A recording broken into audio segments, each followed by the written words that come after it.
Yego nibyo. Twagarukiye aho ishyano ryari riguye mu muryango kwa Pierre, nuko ubwo abajyanye umwana kwa muganga ngo bakore isuzuma barebe icyishe umwana, batangajwe no kumva bababwiye ko umwana wabo yanyweye imiti myinshi ikamuviramo urupfu rwihuse cyane. Mu marira menshi Pierre yatangiye kwibaza icyatumye azanye Mutima mu rugo rwe. Yatangiye kwibaza kandi n'ukuntu umwana ungana kuriya ashobora gukora ubwicanyi abugirira akana gatoya katagize icyo kamutwaye. Ubwo Pierre n'umugore we baratashye batangira gutegura gahunda yo guherekeza umwana wabo mu cyubahiro. Mutima na Zamu nayo bakomeje guhatwa ibibazo mu nzego z'umutekano. Mutima yabasobanuriye uko byagenze, ariko mu bwana bwinshi yibagirwa kubabwira ko amata yahaye umwana atari we wayateguye. Nuko nyuma y'iperereza ryimbitse, inzego z'umutekano zanzuye ko Zamu agirwa umwere agasubira mu kazi ke, naho Mutima nawe akajyanwa mu kigo gishinzwe kugorora abana bakoze ibyaha.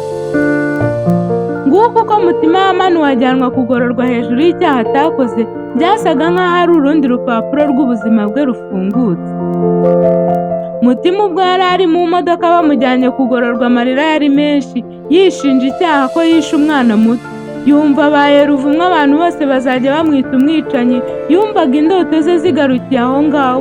Atekereza ukuntu yavuye iwabo ntawe abwiye, atekereza ukuntu nyina azicwa n'agahinda ko kutamenya amakuru ye, yibaza ukuntu atazigera akura abo akunda mu bibazo yabasizemo amarira y'isuku.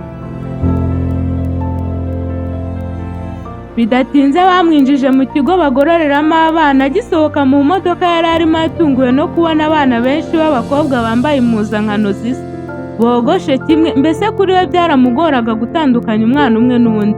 Nuko ajyanwa mu biro by'ushinzwe kwakira abana muri icyo kigo. Buzuza ibisabwa byose, bamuha ibyangombwa azakenera, baramushorera ngo bamwereke aho azajya aryama.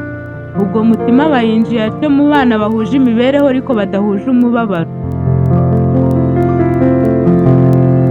Akibageramo, bamwe muri abo bana baje bamusanga, baramubaza bati, urakaza neza mu gihugu cy'ibyiza kitagira umuteto, aho ukora ibikuye wakwanga ugahanwa. Ati, witwa ndetse kana gato? Mutima n'amarira atemba ku maso ati, nitwa Mutima. Ati, itike yakuzanye hano iri hehe? Mutima ati, itike ni ibiki se ko naje mu modoka iri iparitse hariya? Bose basekera rimwe bati, turakubaza icyaha cyakuzanye hano nawe uti imodokari? Mutima amarira abunga mu maso y'abavamo, arirukanka ajya kwicara mu nguni wenyine, yubika umutwe mu maguru, atangira kurira cyane ati, Mana yanjye, nasigaga iwacu njya hehe? Nubwo nari mbayeho nawe ariko nari ndi kumwe n'abo nkunda.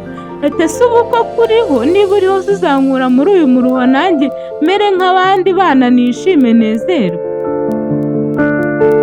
Akibaza ibyo yahise yumva ikintu kivuze mu ijwi rirenga. Agiye kubona abona abana bose barirutse basiganwa, ayoberwa ibibaye.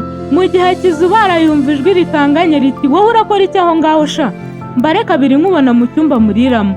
Ubwo yabadutse yiruka atazi iyo ajya, ariko apfa gukurikira abandi. Akiruka yaje gupfubirana n'undi mwana, aramubwira ati, nitwa Cyuzuzo, wigira ikibazo hano hantu si habi nk'uko ubitekereza. Ni mu igororero nyine, baratugorora bakadushyiraho igitsure, ariko kandi turaniga tugakora imirimo y'amaboko, ku buryo iyo uvuye hano ugasohoka ukajya hanze hari icyo wimarira. Ntabwo ushobora kumva ukuntu Mutima yumvise asubijwemo imbaraga. Nubwo yari agiye kugororwa, yumvishe ko ari inzira Imana iciye kugira ngo azabone uko yiga. Noneho igihunga kirashira, yisezeranya ko agiye kwiga ashyizeho umwete kugira ngo azabashe kugera ku ntego ze. Za mbaraga yari afite no kumaramaza bigaruka mu mutima we, ajyana n'abandi gufata amafunguro anezerewe. Koko Imana igire ko ibyago bikatubaho kugira ngo tubone ibyiza. Ntuzacikwe na episode ya 6.